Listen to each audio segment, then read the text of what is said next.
A billionaire heiress gifted a single dad an old rusty car. Neither of them knew it was worth $9 million. The lawyer was still talking when Claire Voss stopped listening.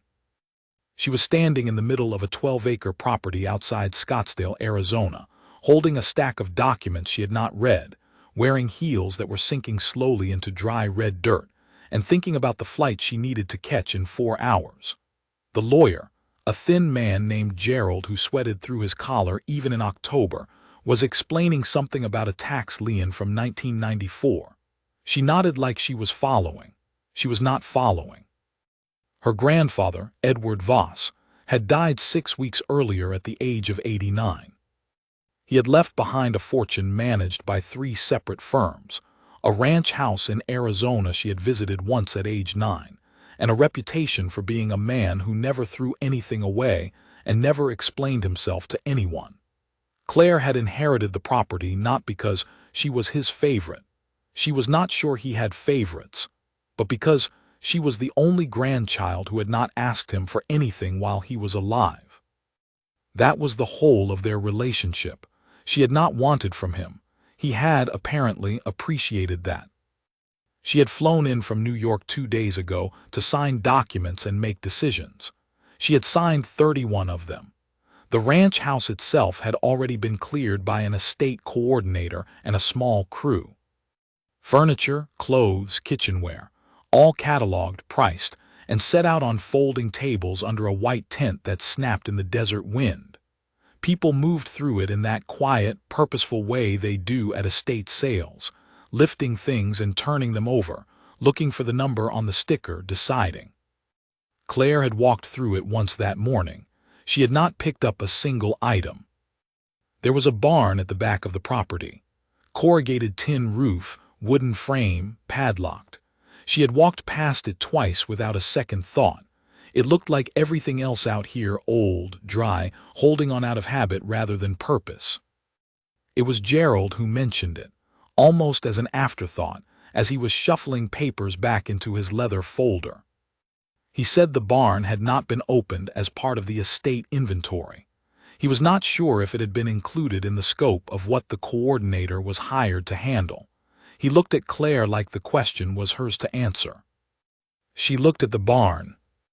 It sat maybe 80 yards from the main house, half in shadow, with a rusted chain looped through the door handles and a padlock the size of a fist.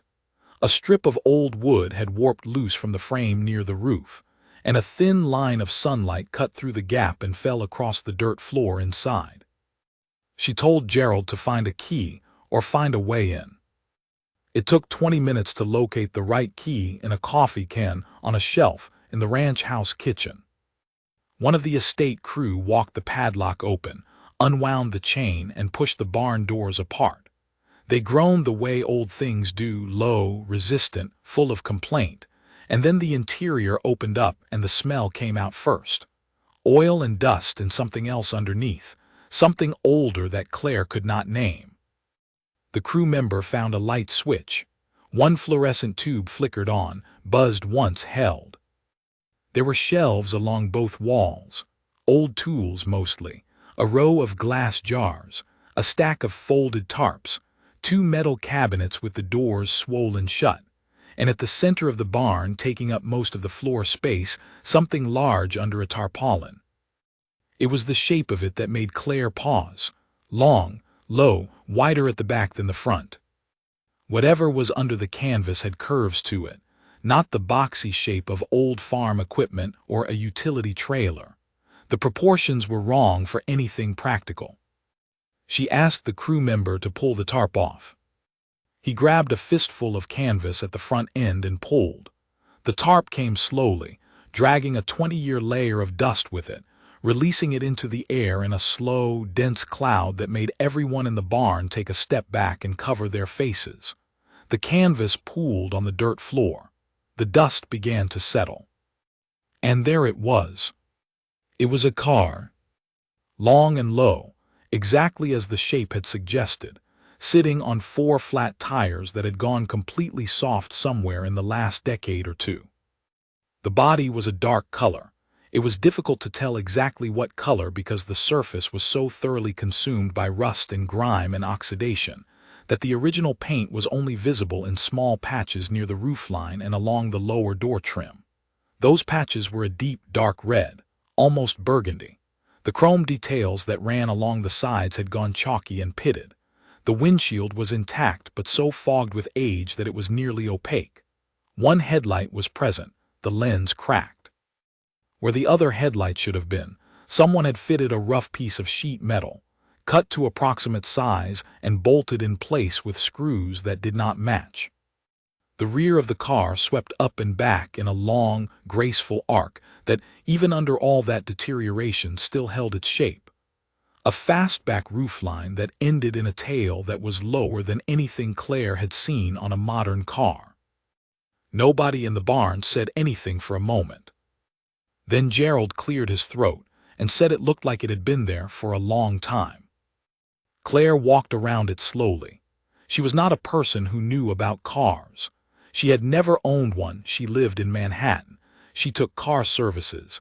She had no reason to know about cars and no particular interest in learning. But she was someone who had spent enough time around expensive things to recognize when something had once been extraordinary.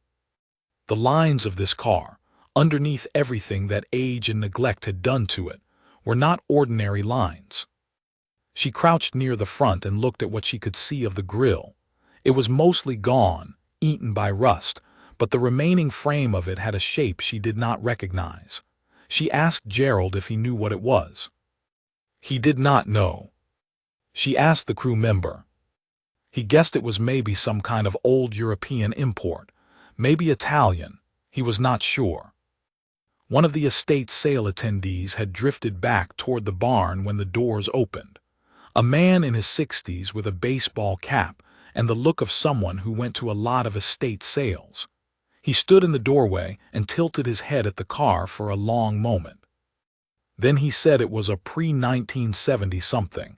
He could tell from the proportions, but he could not say what specifically. He had not seen a body shape like that outside of a museum. Gerald photographed the VIN plate, a small stamped metal tag on the dashboard, just barely visible through the dirty windshield, and ran it through the state database on his phone. The result came back in a few minutes. Unregistered, chassis number predating 1970, no further records. Claire stood in the middle of the barn and looked at the car, and made the decision she made with most inherited things. The decision of a person who has enough of everything and therefore assigns value based on complexity of management rather than sentiment. The car was complicated. It would need to be appraised, transported, possibly researched. It would take time she did not have and attention she could not justify spending on something that looked, at face value, like a very beautiful piece of very expensive garbage. She told Gerald to add it to the leftover lot, price it at whatever he thought was reasonable for something in that condition. If it sold, fine. If it didn't sell by the end of the weekend, mark it for donation. Gerald asked what he should list it as. She said she did not know. Old car, foreign probably, whatever it was. He wrote that down.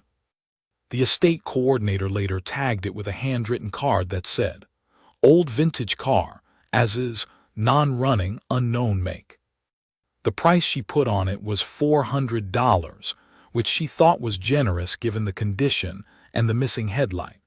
She placed the card under the windshield wiper and went back to the folding tables under the white tent. Claire signed the remaining documents, shook Gerald's hand and walked back to her rental car. She had a phone call at 2 and a flight at 4:30. She did not look back at the barn.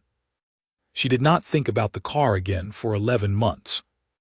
It was not until a lawyer called her on a Thursday morning in September, when she was sitting in a conference room on the 43rd floor of a building in Midtown Manhattan, that the car entered her life again. By then, it was somewhere else entirely. By then, everything had changed. The sign was hand-lettered on a piece of plywood, nailed to a post at the edge of Route 89, and it said estate sale in big uneven letters with an arrow pointing left down a dirt road. Nina Reyes saw it from the passenger window of her father's work truck, and she said what she always said when she saw something like that. She said, "Daddy, can we go?" And Daniel Reyes, who was 38 years old and had worked a full shift the day before, and had a Sunday prep shift waiting for him at 4 in the afternoon, and whose left knee was giving him trouble again, and who had exactly $47 in the personal spending account. He kept separate from the household and car repair funds, looked at his daughter's face in the rearview mirror, and said yes. He always said yes to Nina. She was 7 years old and she had her mother's eyes, and her mother's way of finding things worth looking at in places most people walked past without slowing down. Daniel had learned, in the 2 years since her mother left, to follow Nina's instincts on small things when he could, because the small things were what she had instead of a lot of other things. A Saturday morning estate sale on a dirt road outside Scottsdale was a small thing. He could give her that. He turned left. The property was larger than it looked from the road. A white tent sat near the main house, and under it were folding tables covered with the organized remains of someone's life. Dishes, tools, books with their spines faded from years of Arizona sun sitting on some windowsill. A box of old picture frames with the photos still in them. A ceramic lamp shaped like a rooster. A coffee grinder from what looked like the 1970s. Nina went straight for the picture frames. Daniel followed at a distance, hands in his pockets, doing the thing he always did at places like this, looking without needing. He had trained himself out of wanting things he could not afford, which had taken years and had left a particular kind of quiet in him. He was not unhappy. He was just precise about what he allowed himself to feel the pull toward. He looked at the tools. He looked at a set of socket wrenches still in their original case. He looked at a vintage radio that was priced at $60, which was about $40 more than he was going to spend on anything today, and then he moved on. Nina found him 20 minutes later with a small ceramic bird in her hand, and an expression that meant she had already decided she needed it. He looked at the sticker, $2, he bought it. She held it in both hands like it was a live thing. They were walking back toward the truck, Nina talking about where she would put the bird in her room, when she stopped. She had spotted the barn. The doors were open. The fluorescent light inside was still on from when the estate coordinator had left it running. A strip of light fell across the dirt outside the entrance, pale and thin in the late morning sun. Nina walked toward it without asking. Daniel called after her and then followed because that was what you did with Nina, you followed, because stopping her was a longer conversation than going along. The barn smelled of dust and old oil and something else that Daniel could not place. He stepped inside and let his eyes adjust. He saw the shelves, the tools, the swollen metal cabinets. And then he saw the car. Nina was already standing in front of it. She had both hands behind her back the way she did when she was looking at something she had decided was important. She turned around when he came in and said, "Daddy, it's sleeping." He almost smiled. "Cars don't sleep, bug." "This one is," she said and turned back to it. Daniel stood beside her and looked at it. He was not a car person. He knew how to change his own oil and he could do basic brake work, and he had replaced the alternator on his truck twice using YouTube videos and a borrowed torque wrench. But that was survival, not passion. He had never been the kind of man who stood in garages and talked about horsepower and racing histories and restoration budgets. He did not have the budget or the time for that kind of thing, and he had made his peace with it. But the car did something to him standing there. It was not the rust. It was not the flat tires or the missing headlight or the general ruin of the thing. It was the shape. The long hood that started just past the front wheels and ran unbroken to the windshield. The fastback roofline that swept down in a single continuous curve to the tail. The way the whole car sat low and wide and still, like something that had been built with a very specific purpose in mind, and had not forgotten what that purpose was, even after all these years of darkness and dust and neglect. He walked around it slowly. The passenger side had 3 distinct dents along the lower body, evenly spaced, like something had rolled into it from the side at different points over the years, or like the car had been in contact with something solid on a road at speed. The damage was old. The rust had grown over the creases and made them part of the car's surface rather than wounds in it. He tried the driver's door, locked. He looked through the windshield, shading his eyes with his hand, trying to see through the fog of age on the glass. He could just make out the shape of the dashboard. It was low and sweeping, covered in cracked leather, with gauges set into the face of it in a way that looked nothing like anything he had seen in a contemporary car. The steering wheel was thin and round, the rim worn smooth on the sides where hands had gripped it for years. There was a card under the wiper on the passenger side. He walked around and read it. Old vintage car, as is non-running, unknown make, $400. He stood there for a while. $400 was not money he had. $400 was 8 days of groceries, or the copay on the 2 doctor's appointments Nina had coming up before the end of the year, or 3 months of the small savings transfer he made every month into the account he did not touch. He should not buy the car. There was no world in which he should buy the car. He did not know what it was. He did not know if it ran. He did not have a garage large enough to properly work on it, and he did not have the skills or the money to restore something of this age and condition even if he had wanted to. He went and found the estate coordinator. She was a woman named Paula, brisk and efficient, with a clipboard and reading glasses pushed up on her head. He described the car and asked her who he could talk to about it. She made a phone call, she waited, she came back. She told him the owner's representative had said to take it. The owner wanted it gone before Tuesday. If he had a trailer and could arrange pickup, it was his. No charge. Daniel looked at her. He said no charge.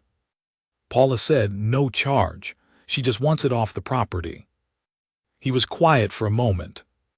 Nina appeared beside him and slipped her hand into his the way she did when she was waiting for him to decide something. He looked down at her.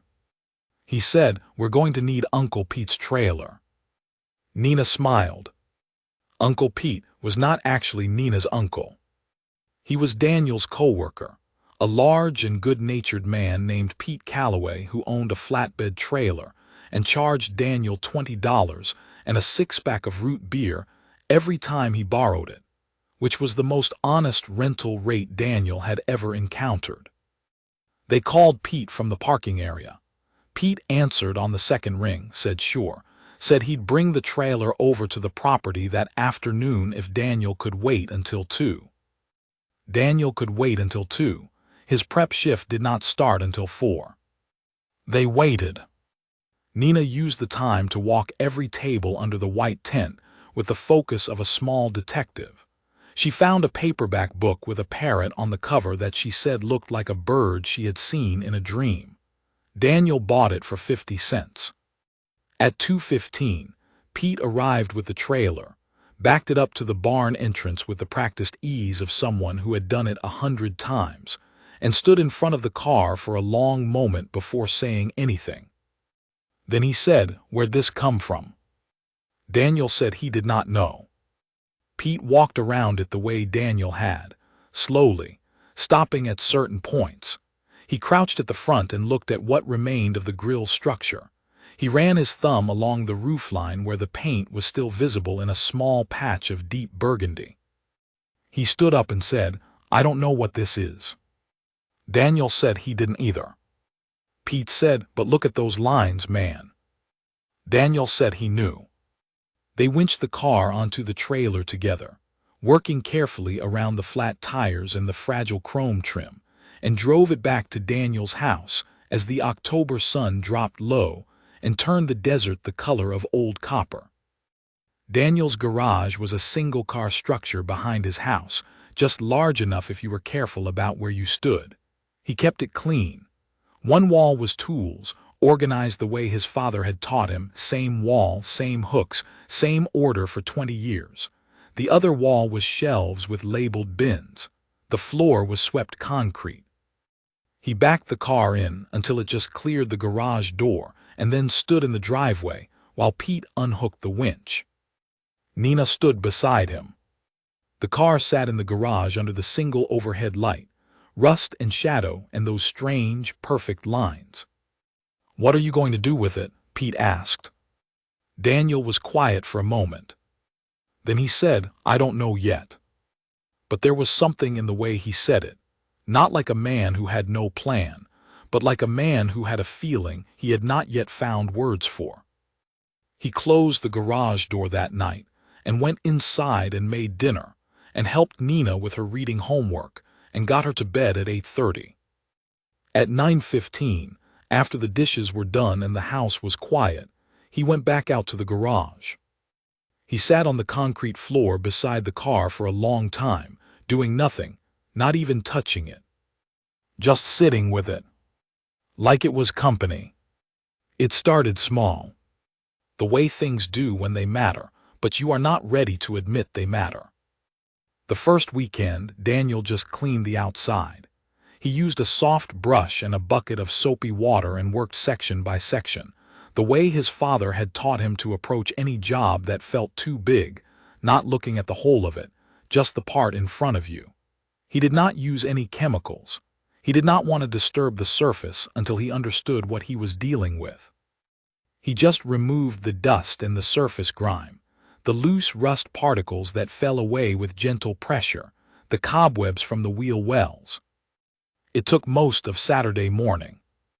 By the time he stood back and looked at it, wet and dripping in the garage light, the car had changed. Not dramatically, it was still rusted, still sitting on 4 flat tires, still missing a headlight, but the lines of it were cleaner now. You could see what the body had once been. The long hood, the fastback, the curve of the rear fenders, which were wider than the front by a noticeable amount, giving the car a planted, purposeful stance.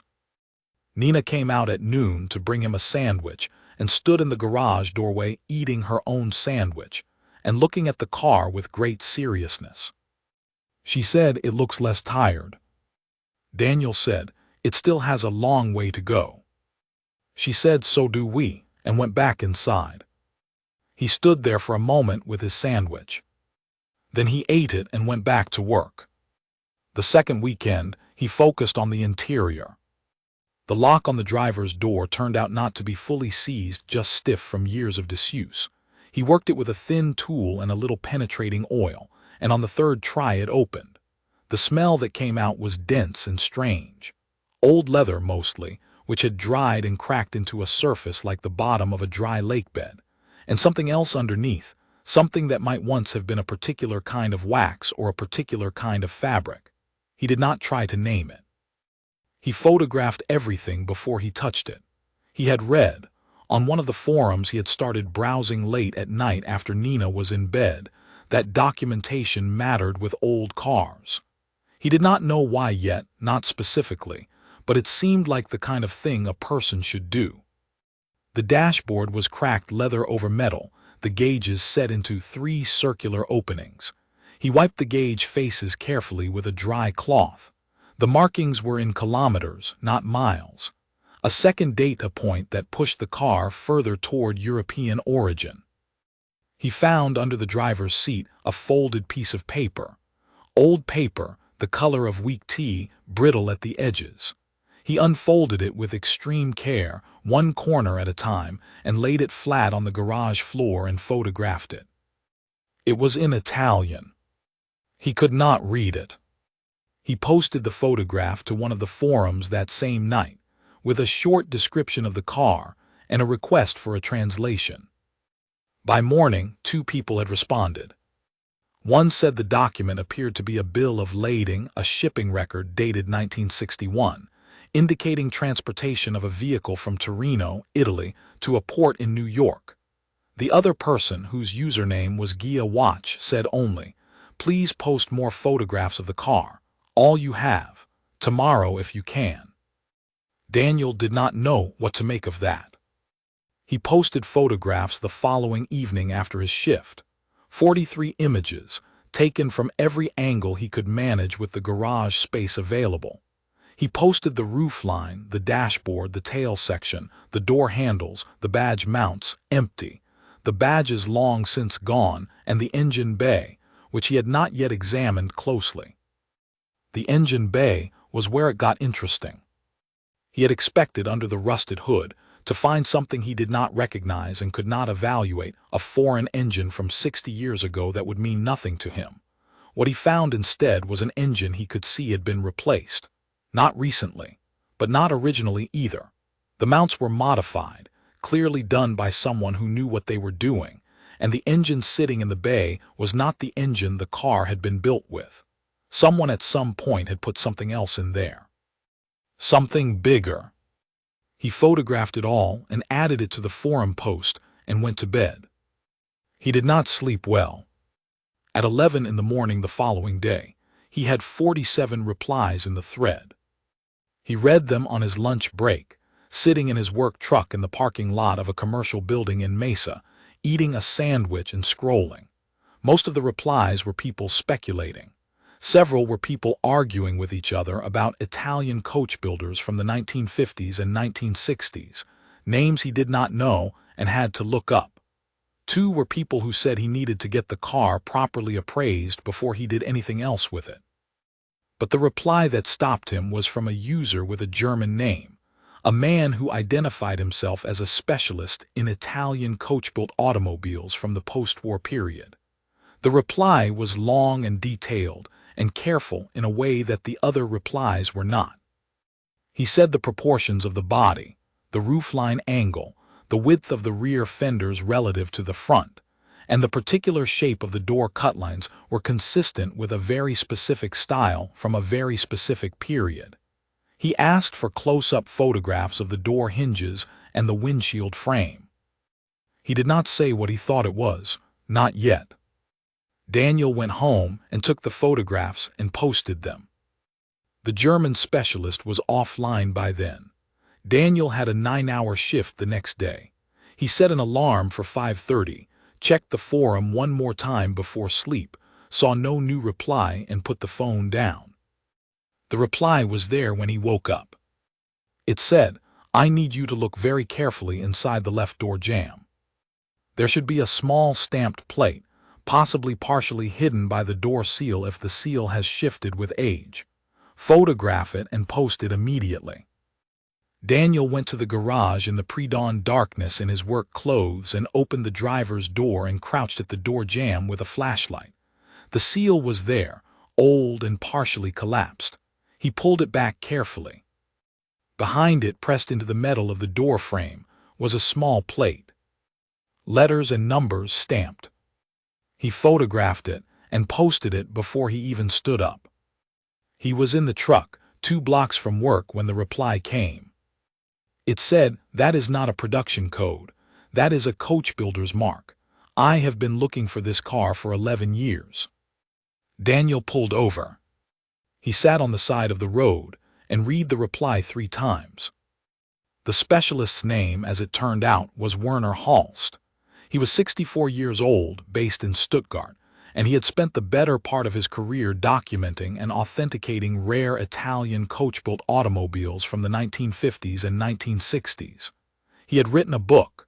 He was, in the world of people who cared about such things, a significant authority. He followed up the initial reply with a longer message sent through the forum's private system, which Daniel read on his lunch break.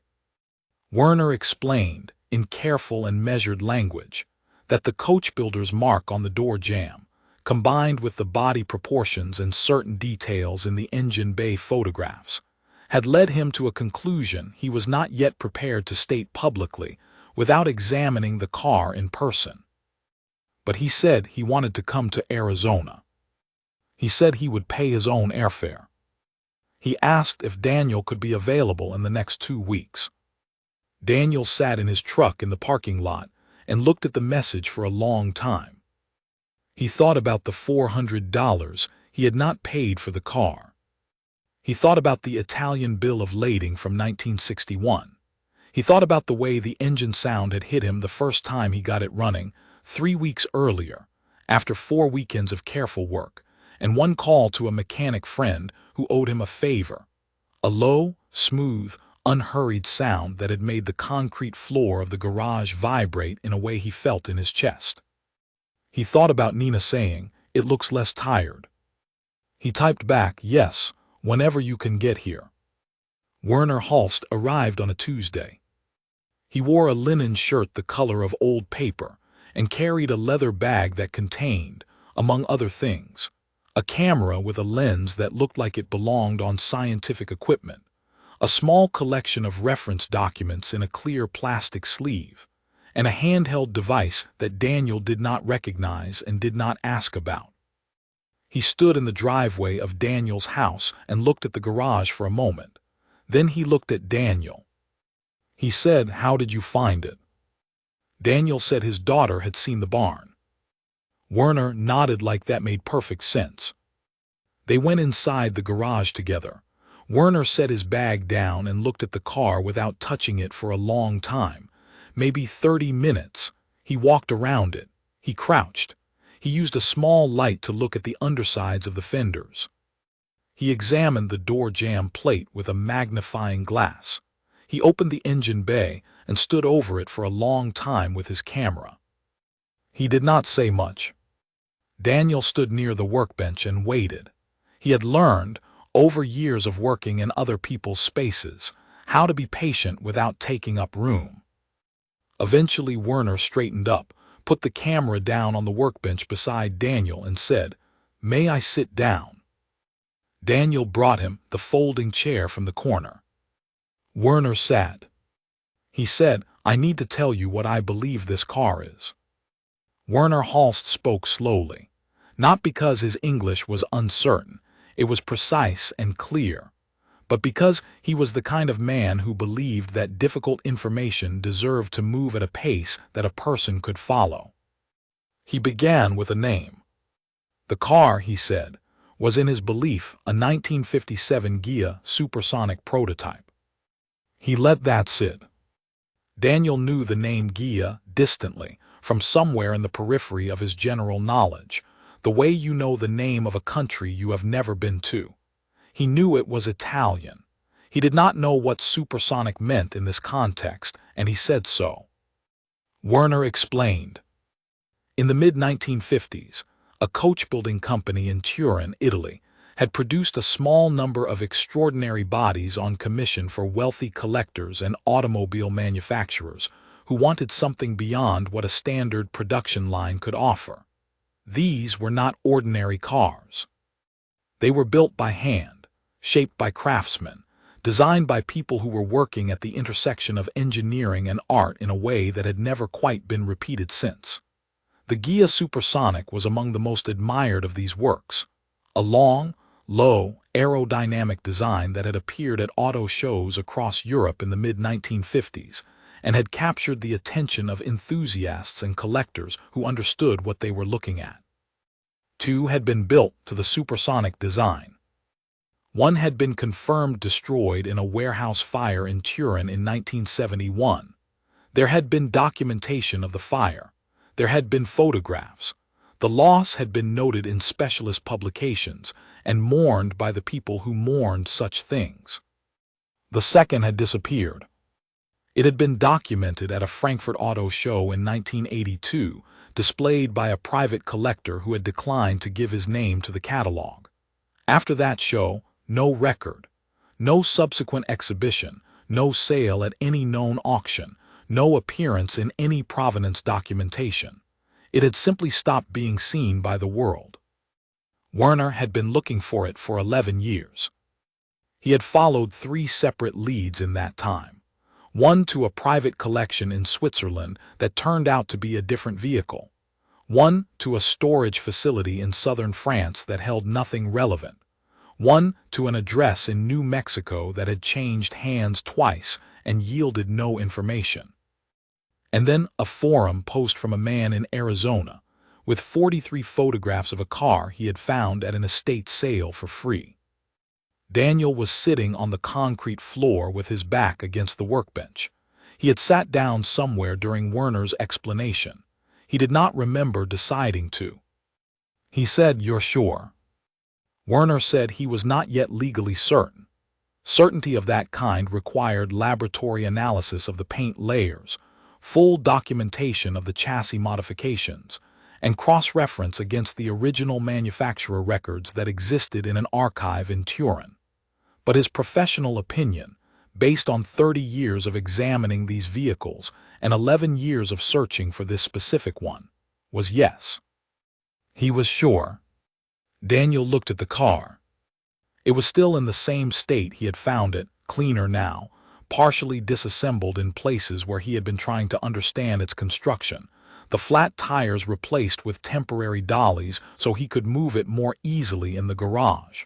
But still rusted, still missing a headlight, still wearing the accumulated damage of decades. He said, "What is it worth?" Werner said it was difficult to say precisely without the authentication being complete. Comparable sales of authenticated coach-built Italian prototypes from this period, at major auction houses, had reached figures in the range of $7 to $9 million, possibly higher, depending on provenance and the condition of the documentation. The racing history, and he believed there was a racing history, based on the modified engine, the dents, the odometer reading would be a significant factor. Racing provenance either added value or complicated it, depending on how the market received it. He said the figure of $9 million was, in his opinion, a conservative floor. Daniel said the word quietly, as though testing its weight. $9 million. He thought about the prep shift at the restaurant. He thought about the $47 in his spending account. He thought about the truck with 214,000 miles on it that he had been asking too much of for 2 years. He thought about Nina's college fund, which had $3,000 and change in it, and which he added $50 to every month without exception, on the 15th, regardless of what else was happening that month. $9 million. Werner gave him time. Outside the garage, the neighborhood was going about its Saturday. A lawn mower somewhere 2 streets over, a car slowing for the stop sign at the corner, a dog that barked twice and then stopped. Daniel said, "The woman who gave me the car didn't know." Werner said, "Almost certainly not." Daniel said, "She had an estate sale, she just wanted it gone." Werner said, "These things happen. Objects lose their context when the person who understood them is no longer there to provide it. Her grandfather knew what he had. She had no reason to." Daniel thought about the card under the windshield wiper. Unknown make. $400. He thought about Paula, the estate coordinator, writing it out without a second thought. He said, "What do I need to do next?" Werner said the first step was a formal authentication process. He could coordinate this from Stuttgart. It would require the involvement of specialists in Italian automobile history, a materials laboratory for paint and metal analysis, and access to the archive in Turin. The process typically took several months. In the meantime, he strongly recommended that Daniel consult a lawyer, specifically one with experience in property and estate law, regarding the nature of the transfer. Daniel asked why. Werner said, carefully, that a gift of an asset this valuable, transferred without appraisal and without documentation, existed in a legally ambiguous space. He was not a lawyer and could not advise on specifics, but he suggested it was better to understand that space clearly before the authentication became public knowledge. Daniel was quiet for a moment. Then he said, "She gave it to me. The coordinator said take it, the owner says take it. There was no paperwork, she just wanted it gone." Werner said, "Yes, and that may be exactly how it stands legally, but it is worth knowing." Daniel looked at the car for a long time. He said, "I need to think." Werner said, "Of course." He flew back to Stuttgart that evening. Before he left, he shook Daniel's hand in the driveway and said one more thing. He said, "You took care of it. Whatever happens, you did that. You found it and you took care of it. That matters." Daniel stood in the driveway until Werner's rental car turned the corner. Then he went inside and sat at the kitchen table and did not move for a long time. Nina came and sat across from him. She put the ceramic bird on the table between them, the one from the estate sale, and looked at him with her mother's eyes. She said, "Is the car worth a lot of money?" He said, "I think so, Bug, yeah." She thought about this seriously. Then she said, "Are we keeping it?" He said, "I don't know yet." She nodded as though this was a reasonable answer, which in her world it always was. She pushed the ceramic bird slightly toward him. Then she went to watch television. He sat at the kitchen table and looked at the bird for a long time. The authentication took 4 months. It was confirmed in January, in a letter from a firm in Turin that Werner had arranged, written in Italian and accompanied by an English translation and a 30-page technical document that Daniel read 3 times with a dictionary open, beside him on the kitchen table. The paint analysis had found the original factory color beneath 6 subsequent layers applied at different periods, including a racing preparation coat from what the laboratory estimated was the late 1960s. The chassis modifications were consistent with road racing use from the same period.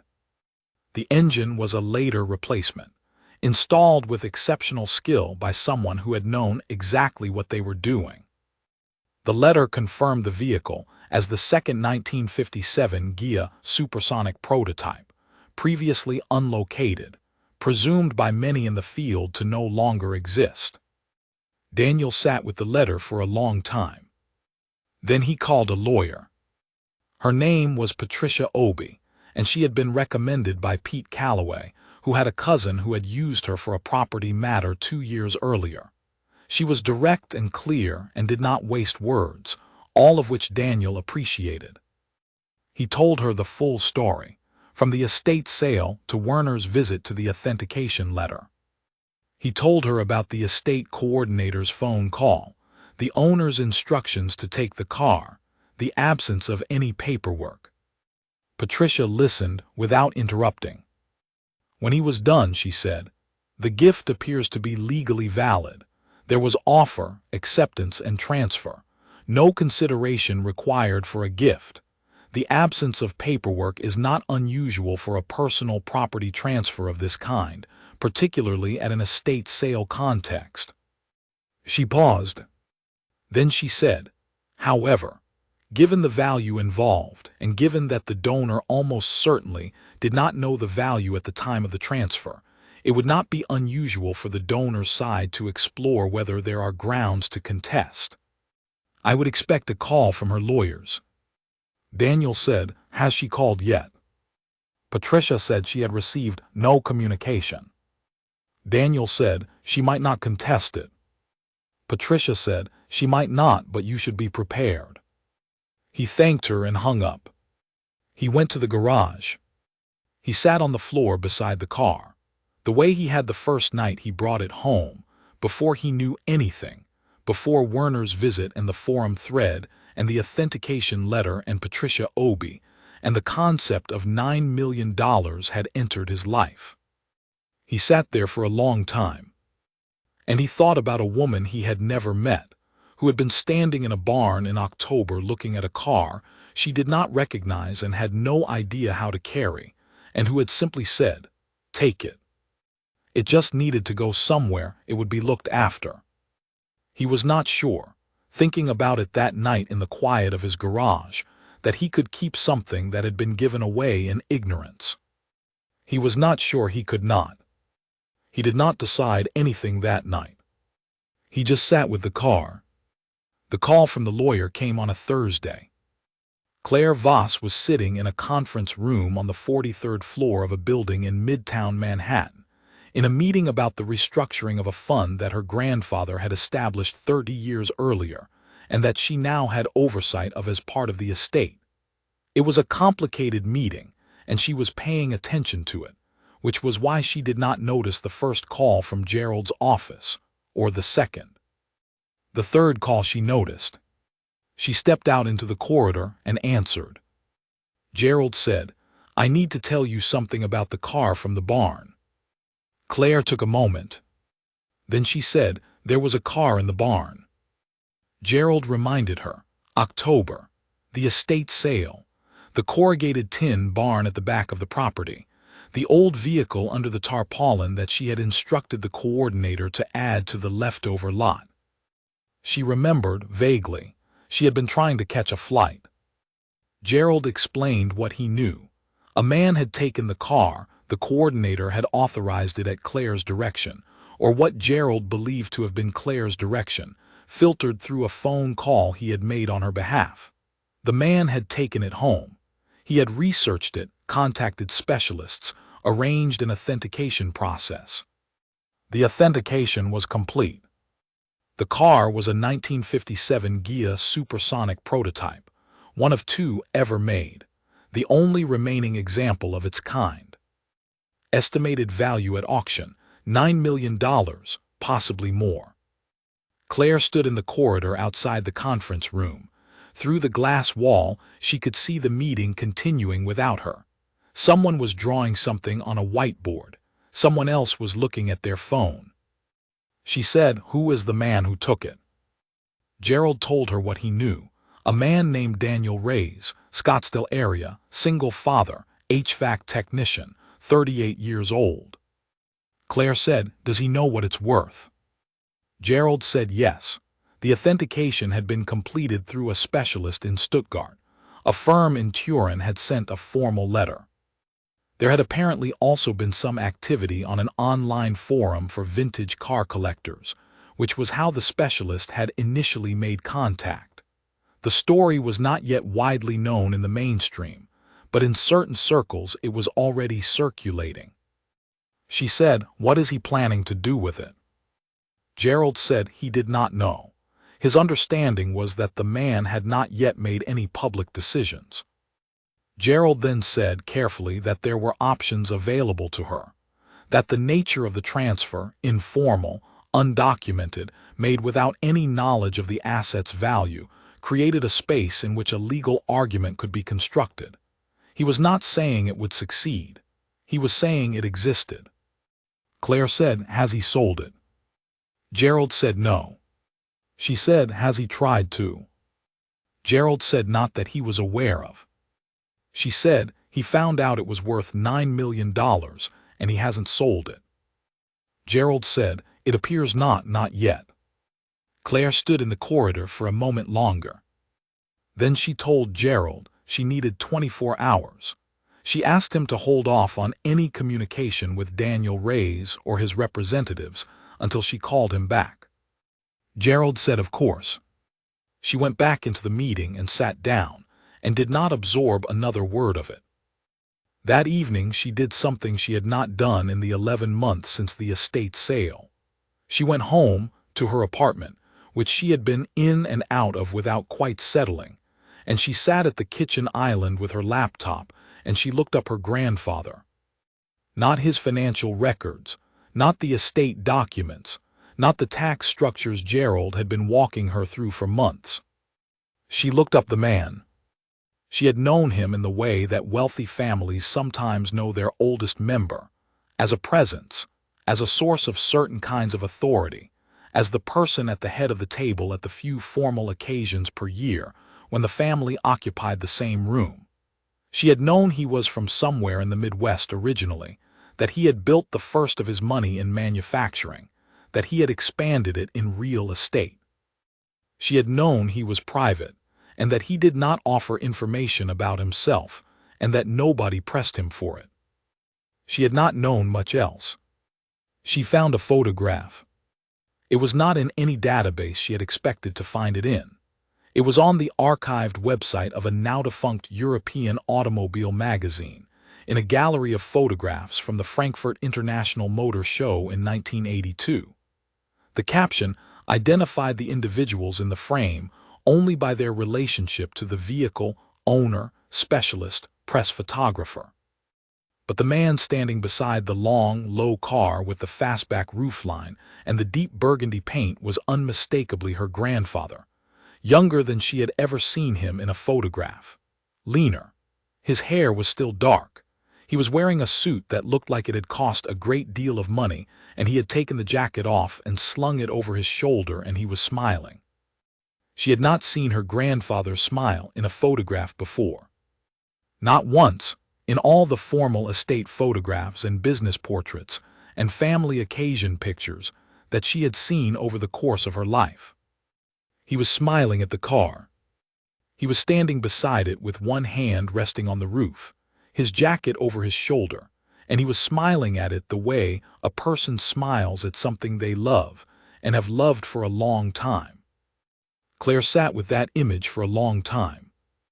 She thought about what it meant that this man, who had kept a ranch house in Arizona for 60 years and lived in it less than 3 months of any given year, had driven a car like this along a road somewhere in Europe at some point in his life, that he had felt something in it that made him smile that way, that he had eventually brought it home and put it in a barn and covered it with a tarpaulin and never mentioned it to anyone.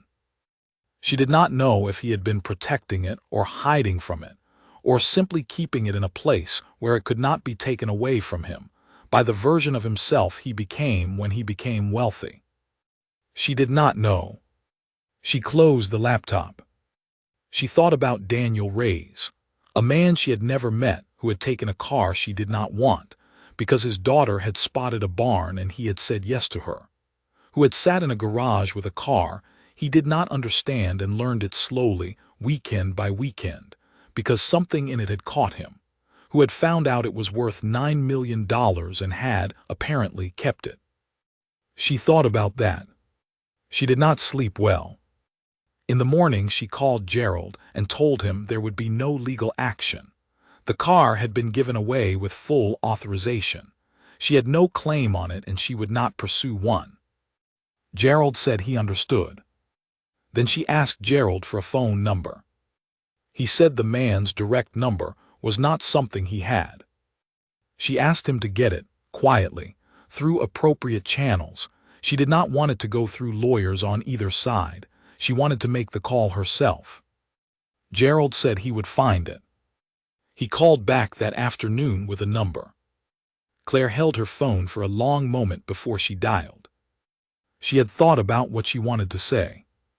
She had gone through several versions of it, formal, brief, apologetic, matter-of-fact, and she had discarded all of them because none of them felt true to what she was actually feeling, which was something she could not fully name but which had to do with the photograph of her grandfather smiling, and the car in the barn and the gap between who he had been and who she had known him to be. She dialed. It rang twice, 3 times. On the 4th ring, Daniel answered. His voice had the slightly guarded tone of a man answering a number he did not recognize. She could hear something in the background, a radio, the sound of tools, air moving through a space. The garage, she thought. She said, "Mr. Reyes, my name is Claire Voss. The car was my grandfather's." A pause. He said, "I know who you are." She said, "I want you to know I'm not calling to contest the transfer. The car is yours. That's not why I'm calling." Another pause, longer. He said, "Why are you calling?" She said, "I found a photograph of my grandfather at a motor show in Frankfurt in 1982. He's standing next to the car." She heard him shift. The sound of the radio receded slightly, like he had moved away from it. He said, "Is he smiling in it?" She stopped. She said, "How did you know that?" He said, "Because of the sound the engine makes. When you hear it, you understand why a person would smile." She did not say anything for a moment. Then she said, "He never told anyone in the family about the car. I didn't know he had it. I didn't know he cared about things like that." Daniel said, "Sometimes people keep the things that matter most to them in the quiet places." She said, "Yes." The call was quiet for a moment, not uncomfortable, just quiet. She said, I have one ask, just one. If you ever find a photograph of him with it from before the barn, I would like to see it, even just a copy. I don't need the original. He said, I'll look. She said, thank you. He said, Miss Voss. She said, yes. He said, I took care of it. I want you to know that. Whatever I decide to do with it, I took care of it. She said, I know. She hung up. She sat in her apartment and looked out the window at the city for a long time. 3 weeks later, an envelope arrived by courier. No letter inside. Just a photograph, printed at a standard print shop size, showing a young man leaning against a long, low car at what appeared to be a European auto show. The man was lean and dark-haired, and had his jacket over his shoulder and was smiling at the car. Tucked behind the photograph was a smaller photograph, printed at phone camera quality. It showed the same car, from a similar angle, taken in what was clearly a garage in the American Southwest, with a folding chair in the corner and a small soccer trophy on a shelf in the background. In the second photograph, the car was clean. All 4 tires were inflated. The interior had been treated and stabilized. The chrome had been polished to the degree the surviving metal allowed. The missing headlight had been replaced with a correct period unit, sourced, Daniel had later told a journalist, from a parts supplier in Italy who had kept it in a box for 20 years waiting for someone to need it. The car looked in that photograph like what it was. Something rare, something that had survived against the odds and arrived in the hands of someone who knew how to listen to it. Claire had both photographs framed and hung them side by side in the hallway of her apartment. The car sold at Sotheby's 14 months later for $11,200,000. The racing provenance had been fully established by then. Werner Holst had tracked down records from a private road race in northern Italy in 1968 and 1969, in which the car had competed under a pseudonymous entry, driven by a man whose identity was never formally disclosed, but who, based on logbooks found in the door panel, appeared to have been a minor European aristocrat with more courage than credentials. The dents in the passenger side were from 2 separate incidents in those 2 years. Both survived. The odometer reading of 74,000 miles represented, the specialists estimated, some of the most interesting miles a car of this kind had ever been driven. The door panel. That was where Daniel found the second photograph. He had been doing a careful examination of the interior paneling before handing the car over to the auction house's transport team, checking that everything was documented and secure, when he noticed that the lining of the left door panel had a slight irregularity in it, a stiffness in one section that did not match the softness of the aged material elsewhere. He peeled the lining back carefully, one edge at a time. Behind it, sealed in a small envelope of wax paper, was a photograph. It showed a young Edward Voss, recognizably the same man from the Frankfurt photograph, but younger, barely 30, standing at the wheel of the car on what appeared to be a mountain road, one hand on the wheel and the other on the window frame, and a look on his face that Daniel had seen on Nina's face once, at the top of a hiking trail they had done for her birthday, when she had looked out at the valley below them and been too full of it to speak. He sat in the garage for a long time with the photograph. Then he made a copy and mailed it to Claire, with no note. She called him 2 days later. She said, he looks like himself in it. Daniel said, I think that was probably the point. 60% of the sale price went into a trust for Nina's education, managed conservatively, with instructions that the first withdrawal could be made at 18 and the remainder at 25. Daniel had consulted Patricia Obi on the structure, and she had built it to last. With a portion of the remaining funds, Daniel leased a commercial space in Mesa, Arizona. It was a large bay garage with good light and a concrete floor he could keep clean and a window along one wall that faced east, and let in the morning sun. He hired 2 people, Pete Calloway, who had wanted to leave the HVAC company for 2 years and had been waiting for a reason, and a woman named Gloria Wick, who had been restoring European vehicles in a personal garage in Tempe for 15 years and was the best mechanic Daniel had ever seen work. He named the shop Supersonic.